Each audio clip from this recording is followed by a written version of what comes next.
edify sa church. So ang una dire nga gusto nga matabo ni Apostle Paul sa Corinthian church is that dapat kung ara kita sa isa ka simbahan, kag nagagather kita for worship, dapat mag-prophesy kita nga may pagigugma. No? Hindi kita magsagi hambal nga wala sang paghigugma sa iban. Kaya kung gahambal kita nga wala paghigugma sa iban, do parehas na lang na nagachismis kita, nagapangguba kita sa iban. Wala naman diguro sa aton may gift of speaking of tongues, no? Pero usually ang instead of speaking of tongues, ang naginahambal naton ang mga words nga hindi naga-align sa pulong sa Ginoo, nga makaguba sa iban. So, prophesy with love. Spiritual gifts must be pursued, but they must also be governed by love and aimed at building others. Hambal pa ganit sa Ephesians 4:15,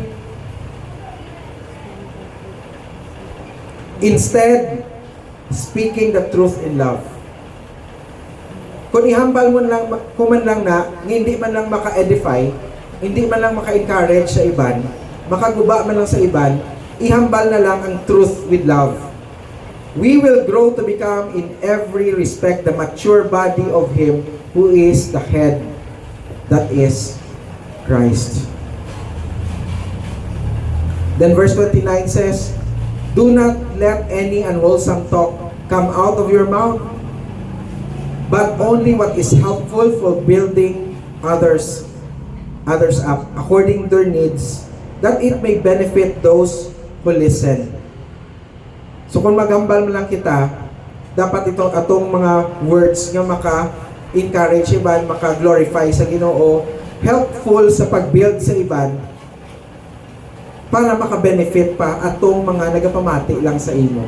So ang pamangkot, do we speak with love? Kunwari kita sa simbahan, or even biskan dito ta sa iban nga lugar, no? Do we speak with love?